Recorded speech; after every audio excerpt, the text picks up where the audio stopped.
Hello and welcome to Flippin Through, the internet's #1 Mad Magazine news, review, and interview channel. And today I'm flipping through Mad Magazine number 408, released August 2001. Cover price $2.99, which is indeed cheap.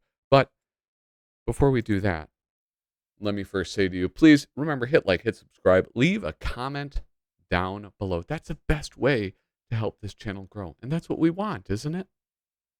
Isn't it?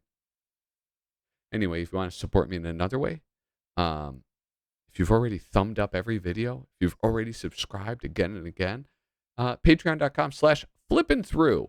You can support me on Patreon. Give me some money. I'll send you a 6 set of stickers.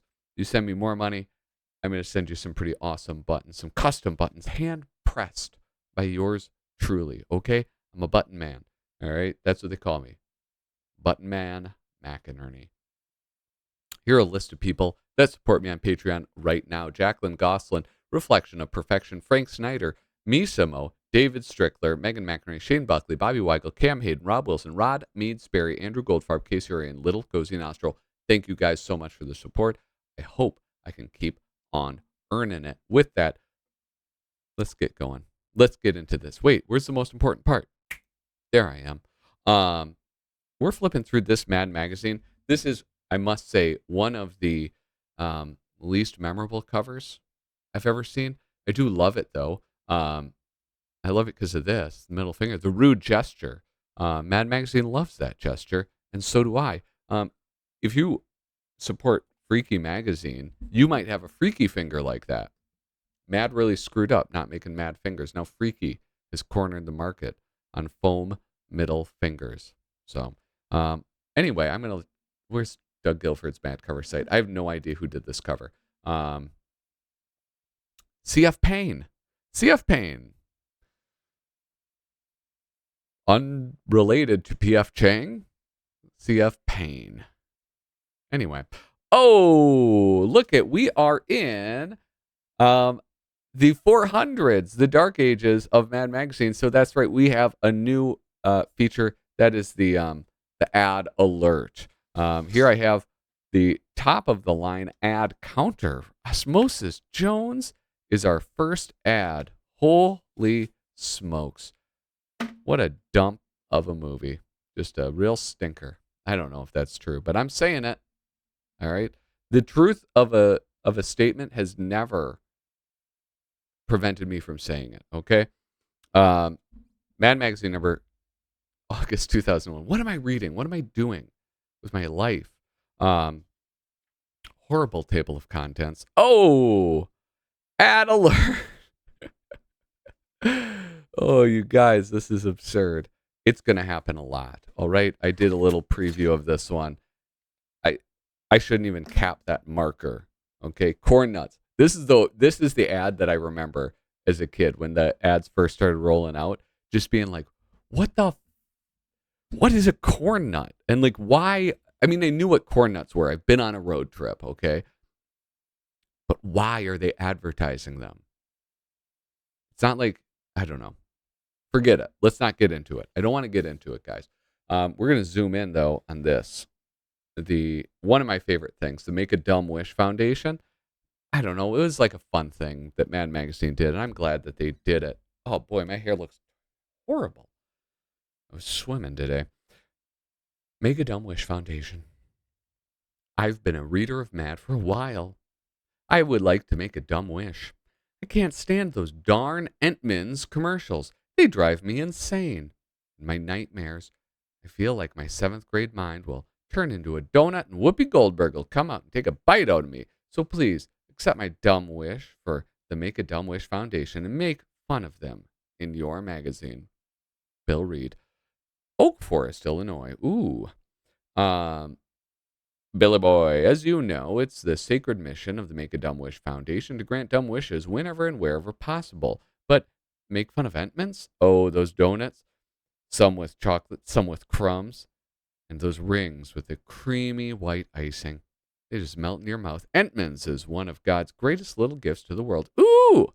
We wish we had a free box and boxes of Entman's here at the Make-A-Dumb-Wish Foundation, conveniently located at 1700 Broadway, New York, New York, 10019 on the 5th floor. That's our wish, and it sure ain't dumb. Anyway, thanks for writing, Ed. P.S. We also like Krispy Kreme donuts, and we wish we had a free boxes and boxes of those as well. Ed, that's what you get. That's what you get. And Entman's got a double ad. And so did Whoopi Goldberg. Did you know Whoopi Goldberg shaves her eyebrows? Were you aware of this? I was just telling somebody about this. They said, Whoopi Goldberg doesn't look quite right. And it's because she has no eyebrows. She shaves them off. But then this person brought up a good point. They said maybe she doesn't have. Why do you think that she shaves them? Because where else would they go? That's why.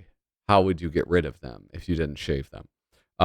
Anyway, Mad's 50 worst things about sports. Desmond Devlin and Tom Richmond. This is one I really like. I'm never shy about saying this of Tom Richmond, Minnesota boy. I love his movie parodies. I love the artwork he does, but I really love these. I like it when he can do other stuff, and you get to see loads of different celebrities and just different scenarios that he doesn't get the opportunity to draw when he's doing the movie parodies. And Desmond Devlin is a lunatic, and he writes crazy stuff. Like this. Fastball King Randy Johnson. Randy Johnson's unpleasant physical resemblance to that stork who used to go, in those Bugs Bunny cartoons. Daddy. That's what I look like. I do. I look like Randy Johnson and a frickin' stork or something. The fact that players who choke their coaches have never been matched up with coaches who choke their players. I thought Bobby Knight was a chair thrower. I thought that was his whole thing. This one I found pretty amusing. There are more black guys wearing hockey jerseys in rap videos than there are black guys wearing hockey jerseys in hockey. I don't know. That's pretty funny. Cedric the Entertainer on the original Kings of Comedy had a funny bit about that. And he pretended to skate around the stage looking for a fight.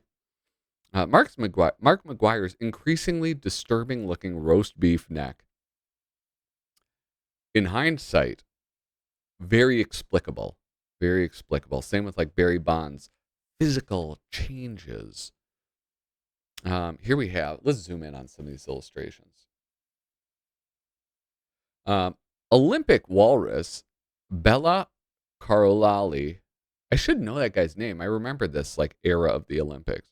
Putting his ham hands all over a new crop of super skinny 12-year-olds wearing skin-tight leotards. It's one of the worst things. The pommel horse. We just don't like it. And then the sneaking suspicion that despite all of the forced hype over a burgeoning renaissance of women's athletics, our generation's most classic female sports memories will be Anna Kournikova panty shots and that flat-chested soccer chick who ripped her top off. Have you ever seen pole vaulters? Anyway, how about this, though? Here's one of the things that I don't really like about these 50 worst things. It's hard to write 50 funny things. That's what I don't like about it. It's really hard. Oh, there we go. It broke. Ad alert. KG, Kevin Garnett, played for the Minnesota Timberwolves. All right. Not from Minnesota, though, unfortunately. So we can't claim him. He did spend time here, but he wasn't born here, so it doesn't count. Sorry, guys. But anyway, it's really hard to do 50 funny things. So there's some stuff that's really funny, and then, you just get things like the pommel horse. We don't get it. This might be controversial. Yes, that's right. I count these as ads until somebody from the Mad Magazine staff comes and tells me that no, Sergio Aragones, he really, really, really wanted to do a mad look at The Mummy Returns. He did. So that's why he did this. He was inspired by Dwayne "The Rock" Johnson's departure performance, taking on the role of a villain, and Brendan Fraser's just amazing comedic chops. When somebody tells me that, I will stop counting these as advertisements, but they are advertisements, and I refuse to look at them. I refuse to comment on them except to talk shit about them. Here we have the 15 minutes of fame, Mad's latest disposable dozen. You guys, this is like, when was this? 2001? Do you know what I was doing in 2001? I was in high school. I was like the king of the campus. I was the man. Reading Mad Magazine, like never skipping class, stuff like that. And all of this is like deep in my memory. So the way some of you viewers are like, you get all excited when they're talking about, like, I don't know, old people stuff. That's how I get about stuff like this, which is middle-aged stuff now. So I'll be there. Don't worry. My words will come back to haunt me someday. So there's that. Fluff relish success. Got some fabulous press. On the fairway with Tiger, he'd strut. But you're way over par when you upstage a star. Bye-bye, Fluff. You did not make the cut. Yeah, it was his, Tiger was his caddy. He had that big walrus mustache, and he just, he had a look. He had a hell of a look. Then he started getting sponsorships and started doing interviews, and Woods was like, nah, dog, that's not going to happen. I remember that. I was watching that with my father. He had a lot of thoughts. He was like, that son of a bitch. How dare he do that to Tiger? Bah, man, who let the dogs out comes the god-awful shout as their lyrics incessantly blare. We hear the refrain. We reply in great pain. Who let the dogs out? Who? Who cares? Oh, man. So here's the thing. There's like, with like boomer music, like the Beatles and like all of that sort of like Rolling Stones, The Who, stuff like that. Great music, obviously, right? There's survivorship bias, right? People look back and they think, why is their music so much better? And people say, well, just the greatest stuff kept being listened to. So we get the greatest stuff. But there was shit back then. But there's bad music that is surviving. Like Who Let the Dogs Out is on like kids stations all the time. What is it? All Star by Smash Mouth. That thing that's getting played all the time. Our survivorship bias is actually giving a bad look to how great the music of my generation was. And I think that's unfair. I think that's wrong. I feel wronged by this. There are a bunch of people I don't know. Catherine Harris? I don't know who that is. These are the Bush brothers. I must do what is fair, she was heard to declare. After all, that's what state laws are for. Her words, once dissected, meant get Bush elected and make sure we've shafted Al Gore. Oh, okay. I got it now. So she was like uh-oh. Whoop. Ad alert. Whoop, whoop, whoop, whoop. That's right. Another ad. And guys, I hate to say this. This is like, this is a series now.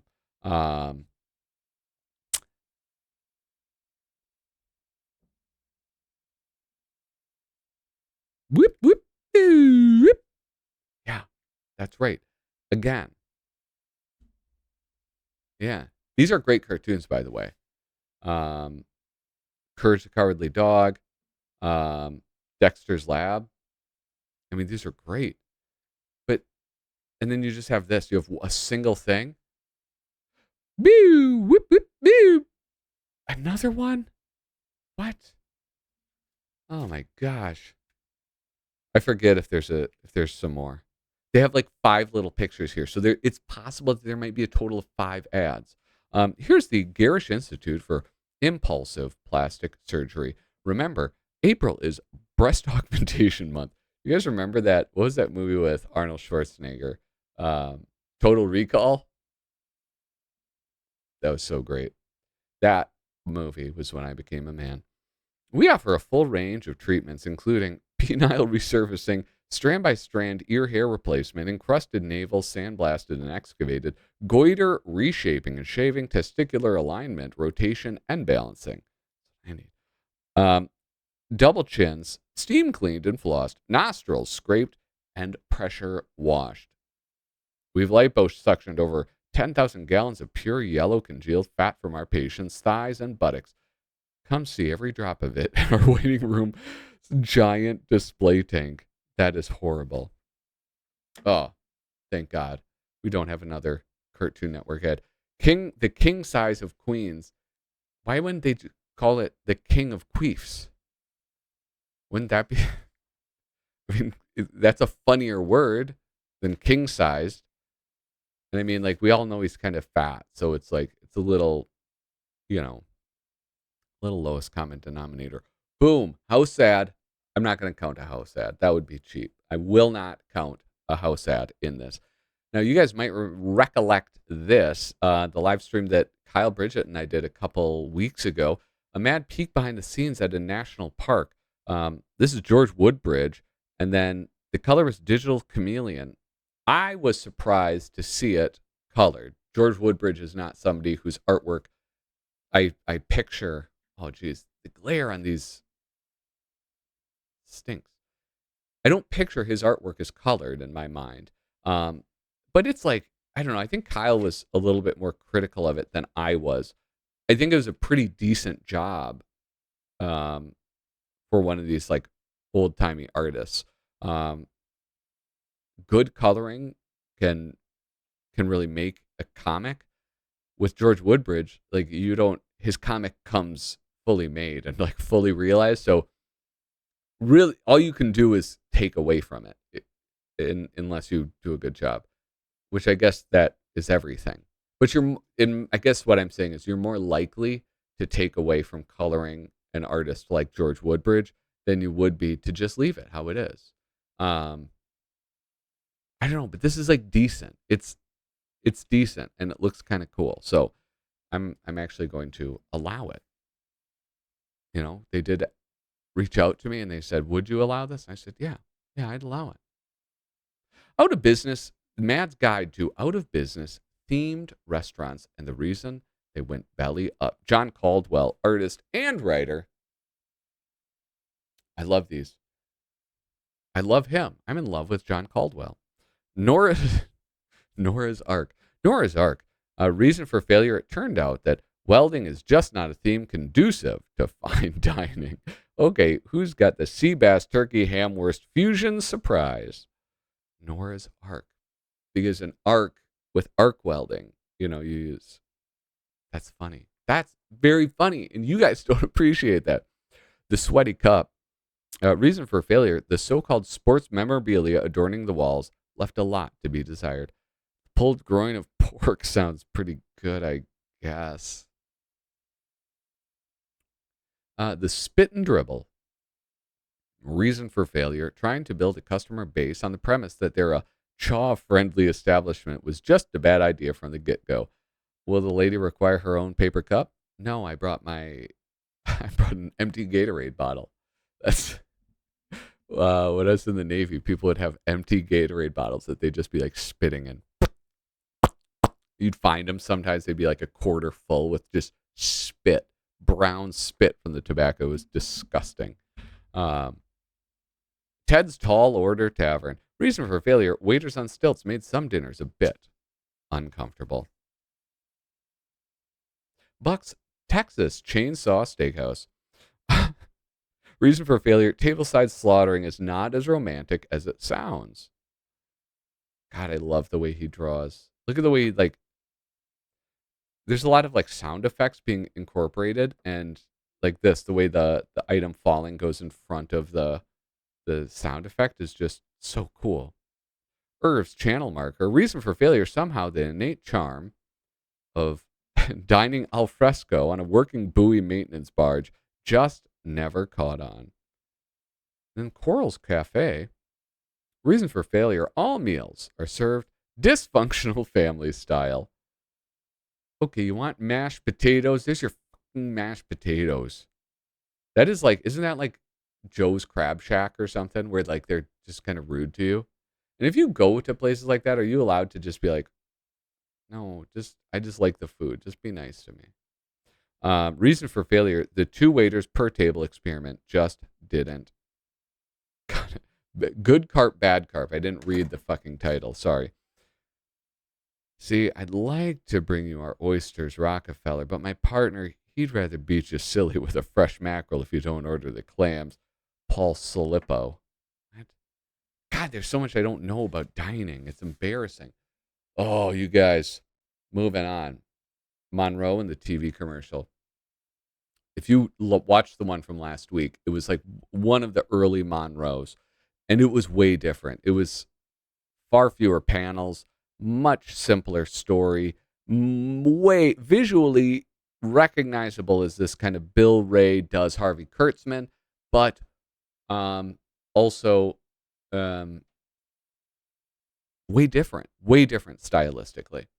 And so this one, it's like, I don't know, probably a couple of years later, and or at least, at least 1 year later, and you have Bill Ray like really hitting his stride with these characters. Maybe not hitting his stride, maybe his stride was hit a year before, who knows. But it's like, this is the design language that I'm aware of and that like I'm most familiar with. God, just that beautiful brushwork. I mean, like this, the image of his mom like that, like just so like kind of like trashy, but also like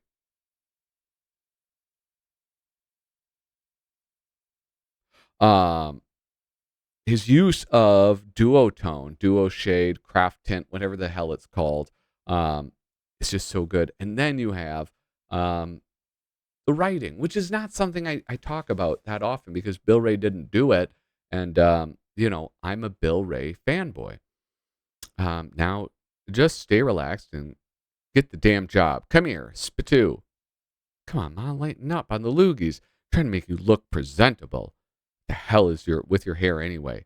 Never noticed those 2 pieces sticking up before. Hello, son. Tell me, have you done any acting? I was in the school play and I ended up having to make out with Bergatha the skank. Well, you don't have to worry about that here. Do me a favor and hold up this box. Let's see how you look on camera. I feel kind of retarded.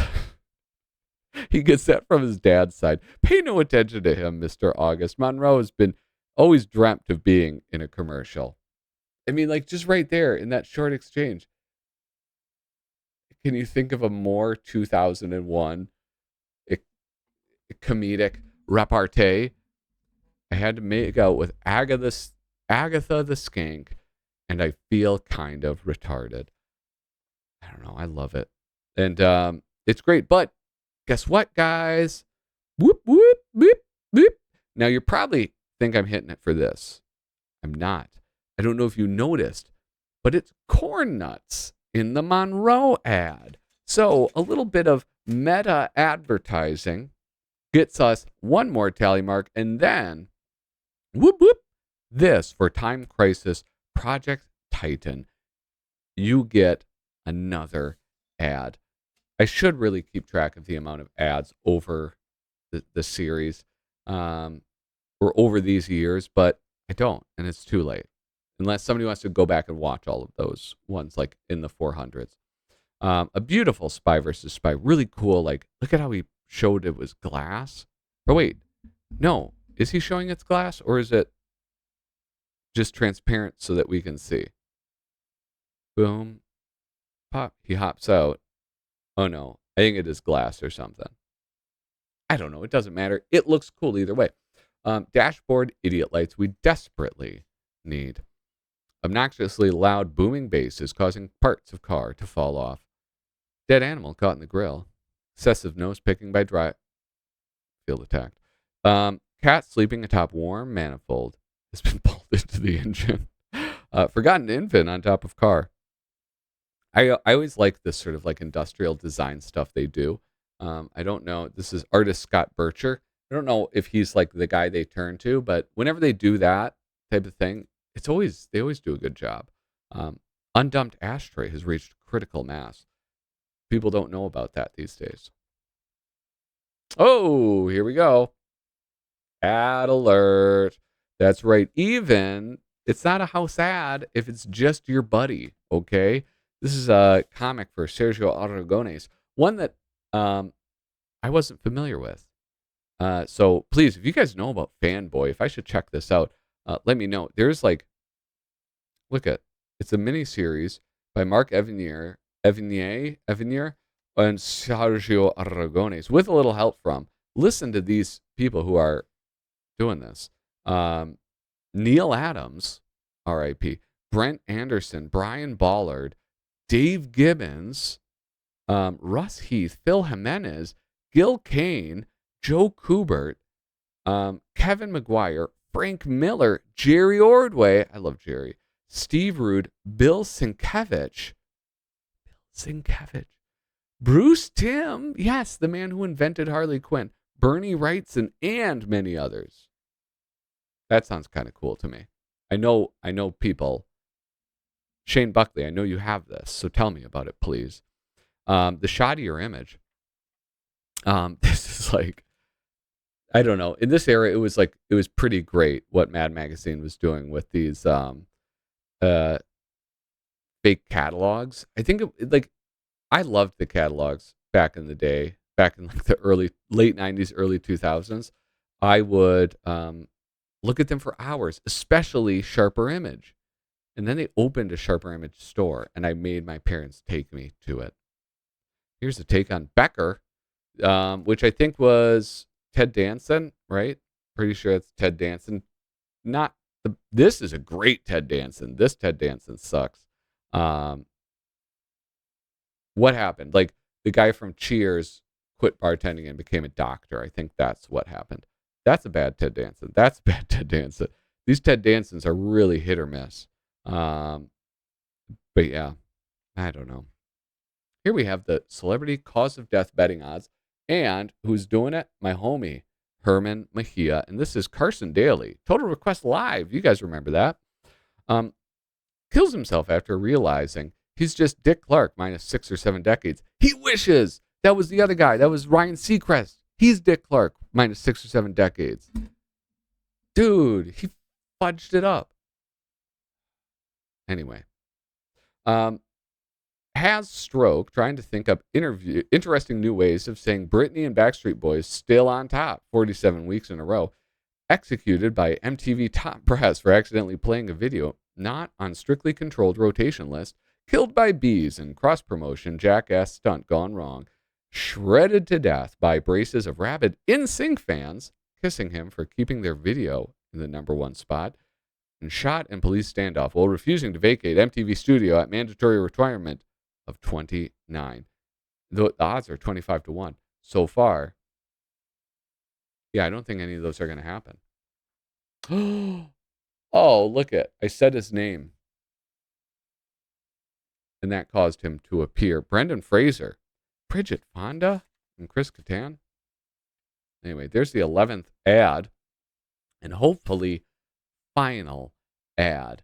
Psych. Here it is. Shrinkage may occur. The curiously strong mints. Instead of getting like something enjoyable on the back cover, which you are accustomed to as a Mad fan, you get that. Remember, guys, hit like, hit subscribe, leave a comment down below if you're so inclined. Patreon.com/flippinthrough. I sure do appreciate it. But really, subscribing. Do that. Just do it, please. Thank you so much for watching. Toodaloo.